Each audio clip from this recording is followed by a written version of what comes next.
I never been first goalie, seriously, but I'm ready for the next level right now. This is an important season for me. I will ready for the start of the season. It's crazy, right? Ilya Samsonov has never been a number one goalie, not in the KHL, not when he was a youth. Finally, now he is when the Washington Capitals are at Stanley Cup or bust. That is wild. What's up, Caps fans? Welcome to the Capitol Building Podcast on my YouTube channel. Download and subscribe. Leave a rating, write a review on the actual podcast page. Subscribe to the YouTube channel as well. You get all the best content and the most in-depth podcast about your Caps team anywhere. I'm your host, Rob Carlin. So Ilya Samsonov is the number one goalie, and we're hearing for him for the first time since that freak injury on an RVF back home in Russia before the playoffs ever started. Remember, he missed the entire bubble because of the injury to his neck and shoulder. So obviously, as he was made available to the media, it was the first question he's asked, and Samsonov says he is doing just fine. I feel good, much better than 6 months ago. My neck is feeling more better, more power for my shoulders too. I have a hard rehab. I've been here all the time, 6 months with my wifey. I was have a good rehab and feel better. Thank you so much. With Samsonov as the undisputed number one goalie, and let's be honest, he is undisputed. No one's going to challenge him for that starting role unless he loses that position, and that includes Craig Anderson, who's had a really good career. I almost said brilliant. He hasn't had a brilliant career, but he's had a very productive career as a starting goalie, most recently with the Ottawa Senators. They brought him in on a tryout offer, so nothing's guaranteed there. We assume that Vitek Vanacek is going to be the backup. Then it becomes either Phoenix Copley or Craig Anderson, unless Anderson's so good and Vanacek shows that he's not ready. Either way, though, Peter Laviolette and the Caps brass brought Craig Anderson in for a reason, to see what he's got and to push the other guys, and that's exactly what the plan is now. Before we signed Craig, there's conversations with our goalies about, after Henrik was here and then Henrik wasn't going to be here, there's conversations that go on with people. And, we made a decision to start with a couple guys in our group. Craig will get a look. I thought Copley had a real good practice yesterday. So there's nothing set in stone.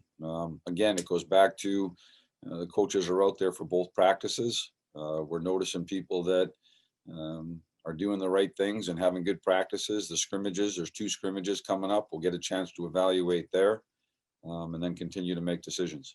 So we'll see how this all shakes out. Those scrimmages obviously are going to become very, very important to all the goalies. The Caps team, a very veteran team, is still getting accustomed to Peter Laviolette's training camp in day 2. Day 1, a lot of business. They were out there, as we heard from Nicholas Backstrom and John Carlson. They were out there for a long time. It was a hard practice on day 1, a little more fun in day 2, because remember, this is a veteran crew, meaning they've been through a lot of these, so they know when the right time is to have a little bit of fun, and they did apparently in day 2. But TJ Oshie and Brenden Dillon do see that this head coach, when on the ice, means business. He's very very straightforward and direct with how he wants the drills to be ran and how our systems look and where he wants guys on the ice. And it's something new for a lot of us, and I think the guys are taking it pretty well and trying to learn and be in those right areas at the right times and get a little compete and battle in our game. Yeah, I think kind of getting to know Lavi's systems here the first couple of days, using our feet a lot, especially for the defensemen, defensively and offensively, joining the play, kind of giving the forwards an extra out. I think from playing against him and his systems in Nashville, they're always a hard team to play against, always a hard team to defend against, because when all 5 players are part of the rush and part of the offense, it's just tougher and tougher. And I think especially with the back end makeup that we have, all of us can join and use our feet and be able to be part of that. So I think so far it's been awesome, really high paced, intense practices, and a lot of fun. Yesterday definitely was just our first reps doing some of the new systems, and sometimes then, and we were, I think, trying to be ultra focused so that we could get these things quickly, so that we can, instead of being in the learning stage, be get to the stage where it comes naturally and we can play a little bit faster. But today I think guys are starting to pick it up, and we had a couple of competition games today, and when I think when Tom scored, that might have been for their team not to skate, or maybe he tied it up, so we were gonna have a little skate at the end. But no, I mean, we're having fun. We love coming to the rink and practicing and learning and working hard and battling. While the goaltending situation has to get worked out, the one nice luxury this Capitals team has had and will continue to have for years to come is right down the middle. And they always talk about goaltending and centers are the key to building a franchise. The Caps have Backstrom, Kuznetsov, Evgeny Kuznetsov, as well as Lars Eller, all locked up for 3 more years. And then you throw in Nick Dowd. It's 4 good centers, but 3 locked up for long term. And that is a luxury that Peter Laviolette is very happy to have. I can tell you just from past experiences, and when you have the pieces down the middle, it's an important part of the game. Players that control the middle of the ice can control a face-off circle, have the vision to play center, have the wherewithal to play good defense, the ability to create, the ability to score. To have 3 guys down the middle like that, inside of the role that you're talking about, because I feel like we have 4 good centermen, but inside of the role that you're talking about, I'm excited to work with these guys. It is an important position to be able to be strong down the middle, and so to have these 3 guys to work with is, I think, a real positive for our group. Yeah, it definitely is a luxury. I think something that we take for granted until something like, Nick getting a concussion in the bubble, until something like that happens, you really kind of take for granted having just 3 really solid centermen that are able to really move up and down and have different wingers come with each group. So it's definitely one of the strengths of our team, I think, and just something that I think makes it harder for us to defend. I mean, all 3 guys are good at faceoffs. All 3 guys can play in the D zone, play in the O zone. All 3 play on the power play for the most part. So it's definitely a strength of our team, and something that we need to take advantage of going forward here, having all 3 locked up for the next 3 years. Laviolette is here because of the playoff failure, and it was a total playoff collapse and failure against the Islanders in the bubble, and that ultimately cost Todd Reirden his job. Remember, though, the season started out historically good for the Caps, so that's still in there with this core group. Oshie knows they need to get back to that style of hockey quickly. I think competitiveness and kind of that fire in the game where when we have the puck, we're not letting it go, and when we do, we're going to get it back right away with by any means necessary. I think when we're at our best, we're not losing battles in the corner. We're not turning pucks over, or losing little battles in the neutral zone or in front of the net, in front of each net. So I think for us to get where we want to go, there's obviously new systems that are going to be in place that are going to help us do that. But our compete level has to be a lot higher than it was in the bubble.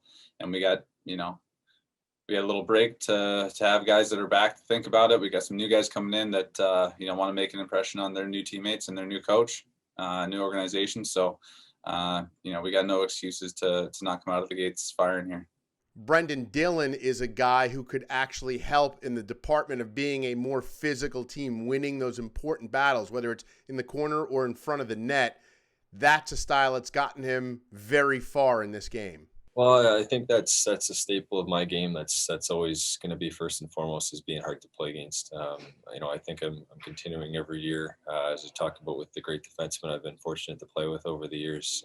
Just kind of learning always how I can add to my game, and defending with my stick, using my feet to keep up. And I take a lot of pride in playing hard to being hard to play against, and playing physical, using my size, these types of things. But I think for us, we're learning how to defend as a 5-man unit, and I think for Zdeno coming in, we've got a lot of offense on the back with John and Orlov and obviously Schultz. So I think being able to add that element as well. The best defense is to play offense. So the least amount of time we could spend in the D zone will be better. But when we definitely do get a chance to be hard on their skill and other teams' top lines, I'm looking forward to it. One of the most interesting things to come out of day one was seeing John Carlson paired with Dmitry Orlov, and Peter Laviolette said that will at least be for the early part of training camp, and at least maybe even through those scrimmages to see what they look like together. That means the second pair is Brenden Dillon and Justin Schultz, who know each other and seem to complement each other pretty well. Schultz more of a stay-at-home physical defenseman. Justin Schultz wants to chip forward, although Dillon says that is part of his game as well. So they will see how well they work together, and Dillon thinks it is a match that could work very well. I think for the both of us, he's a really gifted offensive player, a guy who likes to move the puck, and I think for both of us, we can skate and use our feet. So for the things we're kind of getting used to and implementing for the defense, it's been good. And I think through the first couple of days of camp, feeling more and more comfortable, whether that's on the defensive breakouts or getting to know each other's tendencies up the ice. So I feel every day we're getting more and more comfortable, and if that's how we go for the start of the year, I'm excited about it for sure. Maybe other than the goaltending situation, the biggest battle that will go on is going to be for the wings on the third line. To open camp, had Connor Sherry on one side and Richard Panik on the right wing side of that third line. Sherry, obviously another in the latest line of bringing in players with a winning pedigree from the Pittsburgh Penguins. And so far early in camp, Laviolette likes what he sees, but that battle for the third line is still wide open. Well, he brings speed. I mean, he's had success in the past, and he brings speed to the lineup. He's produced offense before. Responsible player, reliable player. I think when it comes to that, we're gonna, you're right. There is a spot there that could be had for somebody, and so we're gonna look at all the options that are available. We have to start a certain way, and we made a decision in camp to start with the guys that have been in the NHL before and have played here. We do have scrimmages. We are working with the other group as well. I thought that the second group yesterday had a really good practice. There was a lot of guys that I think popped out. I'm not going to name them, but there were some guys that I thought popped out in a real positive way. And we're going to scrimmage here eventually, and we'll get a look at those players. I think you'll see some players, not a lot, but you'll see a little bit of movement where we bring some guys possibly down into the morning group and give them an opportunity. And then again, just through the course of the regular season with the taxi squad and the injuries that are going to happen in this is going to be a grind, the 56 games in the time frame. I think that a lot of teams are going to utilize those taxi squads and utilize their lineups. So we'll get a look at everybody, but we had to start somewhere, and he's done a good job. He's looked good. So that's it from day 2 at Caps Camp. Hope you enjoy all the content here on the YouTube channel. Again, please go subscribe to the Capitol Building YouTube channel, and also download, subscribe, write a rating, leave a rating, write a review. It gets very wordy here. Do all those things on the Capitol Building podcast, part of Blue Wire Podcast. We'll talk again soon. Let's say that again. We'll talk again soon, and let's go Caps.